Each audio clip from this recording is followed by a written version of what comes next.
जय जोहार, नमस्कार दोस्तों, बहुत बहुत स्वागत है आप सभी का दैनिक छत्तीसगढ़ चैनल पर। दोस्तों, छत्तीसगढ़ प्रदेश की प्रतिदिन की खबरें आपको पानी है तो इस चैनल को जरूर से सब्सक्राइब कर लीजिएगा। आज की जो भी महत्वपूर्ण खबरें निकल कर आ रही है इन सभी खबरों के बारे में हम आपको विस्तार से बताने वाले हैं। सबसे पहली बड़ी खबर से शुरुआत करें, जहाँ पर होली पर महामारी का साया मंडराता हुआ दिखाई दे रहा है। सार्वजनिक कार्यक्रम, नगाड़ा, डीजे पर रोक लगा दी गई है। इसके अलावा घर में भी होली मिलने आए लोगों को थर्मल स्क्रीनिंग करानी होगी। फिलहाल ऐसा आदेश जो है जारी किया जा चुका है।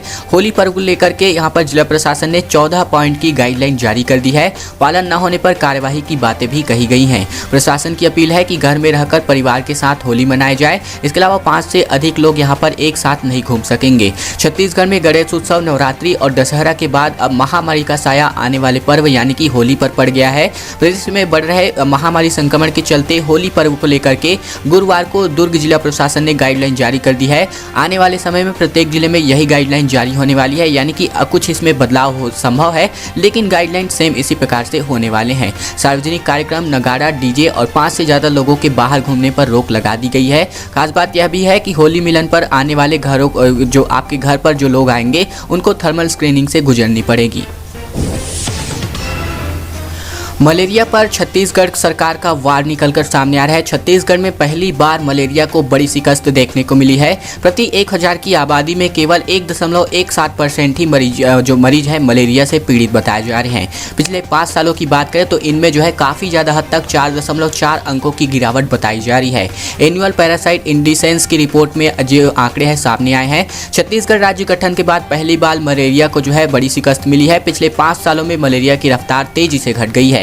हाल ही में केंद्र सरकार की ओर से जारी एनुअल पैरासाइट इंडेक्स एपीआई में यह आंकड़े सामने आए हैं कि छत्तीसगढ़ की प्रति 1000 आबादी में केवल 1.17% लोग ही मलेरिया से पीड़ित हो रहे हैं। 5 साल पहले इसी रिपोर्ट में यह आंकड़ा 5.21% का था, यानी कि 4% की गिरावट आई है। छत्तीसगढ़ राज्य गठन के समय से साल 2000 में मलेरिया मरीजों का यह वार्षिक आंकड़ा प्रत्येक 1000 की आबादी पर 16.8% हुआ करता था।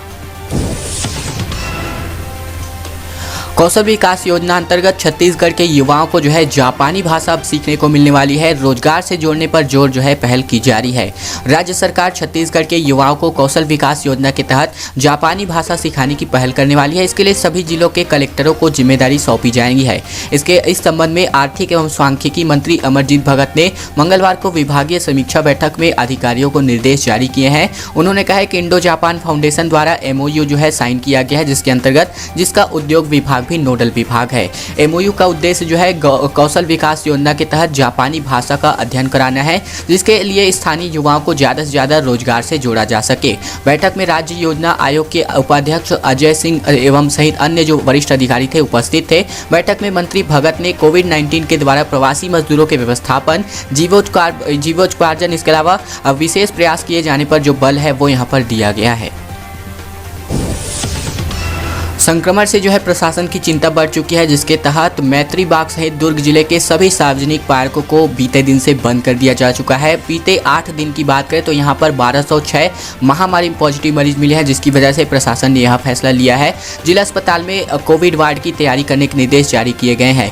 जिला कलेक्टर डॉक्टर सर्वेश्वर नरेंद्र भूरे ने यह आदेश जारी किया है। CMHO का नाइट कर्फ्यू के लिए भी प्रस्ताव यहाँ पर जारी हुआ है। 12 दिन में एक्टिव मरीजों की संख्या 2 गुने से ज़्यादा पहुँच चुकी है। रोजाना 1000 सैंपल की जांच जो है बढ़ाई गई है। छत्तीसगढ़ में एक बार फिर से महामारी संक्रमण का बड़ा खतरा मंडराने लगा है। पिछले कई दिनों में रायपुर और दुर्ग जिले में संक्रमित मरीजों की संख्या लगातार दोगुनी बढ़ती जा रही है। इसे देखते हुए दुर्ग जिले के सभी सार्वजनिक पार्कों को गुरुवार से बंद करने का आदेश कलेक्टर नरेंद्र भूरे ने जो है जारी कर दिया है। शर्तों पर शांति वार्ता करने के लिए नक्सलियों ने कहा है। दरअसल सशस्त्र बल हटाने के लिए नक्सलियों का जो बयान है निकलकर सामने आ रहा है। संगठन पर प्रतिबंध हटे जो जा चुके हैं। नेताओं की बिना शर्त रिहाई के लिए कहा गया। इसके अलावा गृह मंत्री का कहना है कि पत्र मिलने के बाद CM इसका फैसला करने वाले हैं। नक्सली प्रवक्ता विकल्प की ओर से यह विज्ञप्ति जारी की गई है। शांति वार्ता के लिए 3 शर्तें रखी गई हैं। सिविल सोसाइटी को जो है सरकारी सोसाइटी बताया गया। इसके अलावा इनका कहना है कि कॉरपोरेट और सरकारी दमन का मानवीय मुखौटा निकलकर सामने आ रहा है। है। छत्तीसगढ़ प्रदेश के गठन के बाद नक्सलियों ने शांति वार्ता का प्रस्ताव रखा है, जो कि बहुत अच्छी बात है। वह छत्तीसगढ़ सरकार से बातचीत के लिए तैयार है। हालांकि शर्तों के कंबल में लिपटे ही शांति प्रस्ताव में भी शर्तें ही है। दरअसल नक्सलियों का कहना है कि जनता की भलाई के लिए वह यह वार्ता करने को तैयार हैं, लेकिन सशस्त्र बल को हटाया जाए, माओवादी संगठन पर लगे प्रतिबंध भी हटाया जाए और जेल में बंद उनके नेताओं की बिना किसी शर्त के रिहाई करने की मांग इन नक्सलियों ने पत्र के माध्यम से कर दी है। मुख्यमंत्री भूपेश बघेल ने डिब्रूगढ़ यानी कि असम में डोर टू डोर जनसंपर्क किया है। कहना है कि गली गली जाएंगे और असम की अस्मिता को बचाएंगे। दरअसल मुख्यमंत्री भूपेश बघेल बुधवार की शाम डिब्रूगढ़ में डोर टू डोर कैंपेन किया है। उन्होंने ट्विटर पर एक वीडियो अपलोड करते हुए लिखा कि स्थानीय नागरिकों को अपने घर में अब मीटिंग आयोजित करनी पड़ रही है। कांग्रेस कार्यकर्ताओं को संदेश पहुँचाने के लिए घर घर बुला रहे हैं। इसी क्रम में एक घर में मैं आज पहुँचा हूँ, ये जो है कैप्शन में मुख्यमंत्री ने लिखा हुआ था। उपस्थित नारी शक्ति के समक्ष कांग्रेस का संकल्प दोहराया गया है। हर गृहिणी को हम 2000 रुपए प्रति माह देने की बात जो है मुख्यमंत्री भूपेश बघेल ने असम के चुनाव में वादे किए हैं। इसके अलावा सीएम का कहना है कि चुनाव प्रचार थमने तक किसी भी कांग्रेस कार्यकर्ता को घर नहीं बैठना है। घरों से निकल करके हम सबको जन जन तक अपने नेता राहुल गांधी के संदेश को पहुंचाना है। ऐसी बातें जो है बीते दिन मुख्यमंत्री जो है कहते हुए नजर आए हैं, जब उन्होंने डिब्रूगढ़ में डोर टू डोर यानी कि घर के दरवाजे से लेकर के दरवाजे तक जनसंपर्क अभियान चलाया था।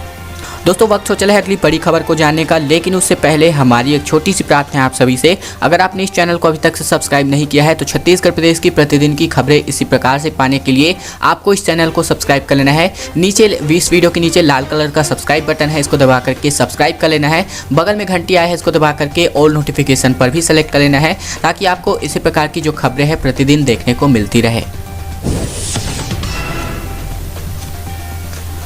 ओडिशा के बरगढ़ जिले के 18 गांवों की मांग निकलकर सामने आ रही है कि इनको छत्तीसगढ़ राज्य में शामिल किया जाए। हमारे गांवों में सुविधा ही नहीं मिलती, छत्तीसगढ़ में इनको शामिल होना है, ऐसी प्रस्ताव इन्होंने सरकार के सामने रख दी है। छत्तीसगढ़ की सीमा से लगे ओडिशा के बरगढ़ जिले के चड्ढापाली गांव में ग्राम पंचायत में 18 गाँवों के ग्रामीण छत्तीसगढ़ में शामिल होना चाहते हैं।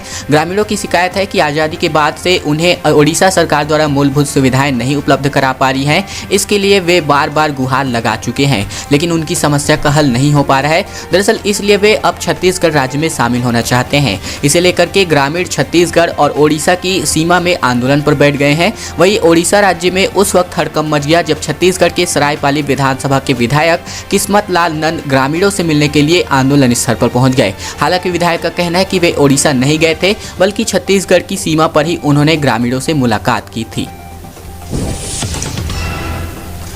4000 से अधिक उचित मूल्य की दुकानों में सीसीटीवी का कैमरा जो है इनको लैस कर दिया गया है। खाद्यान्न कम मिलने की शिकायतों के जांच के आदेश यहां पर जारी किए गए हैं।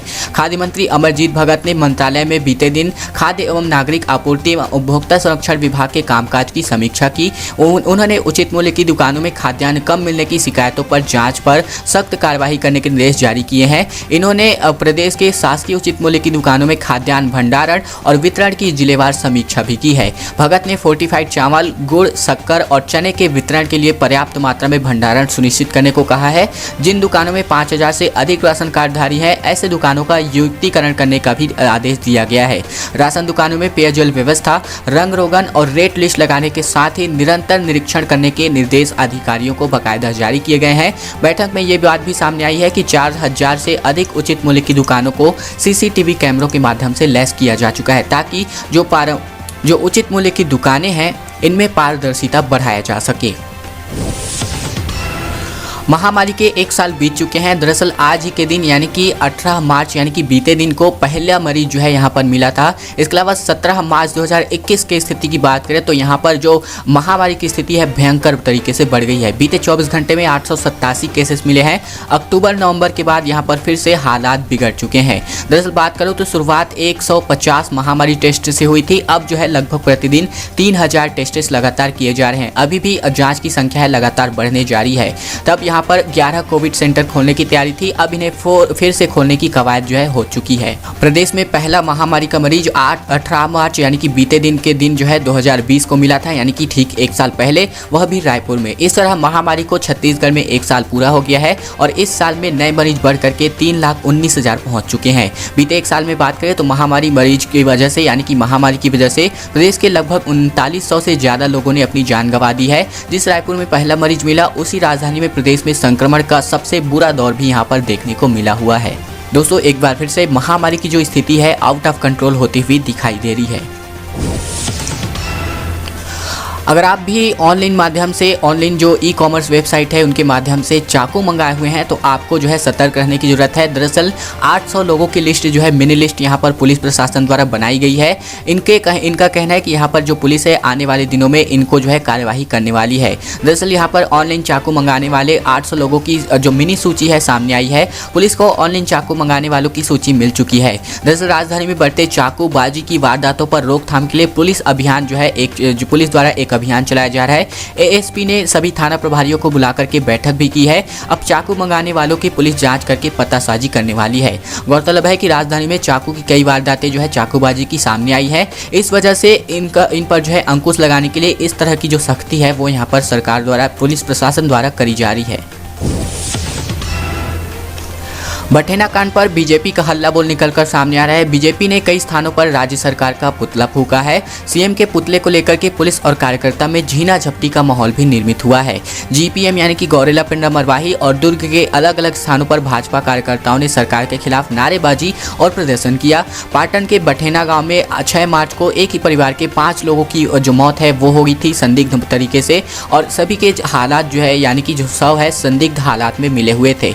छत्तीसगढ़ के दुर्ग जिले में हुए बठेना कांड पर राजनीति लगातार गर्माती जा रही है। इसे लेकर के बुधवार को जीपीएम, इसके अलावा दुर्ग में भाजपा कार्यकर्ताओं ने, इसके अलावा पूरे प्रदेश स्तर पर यह जो भाजपा कार्यकर्ताओं का प्रदर्शन है निकलकर सामने आ रहा है।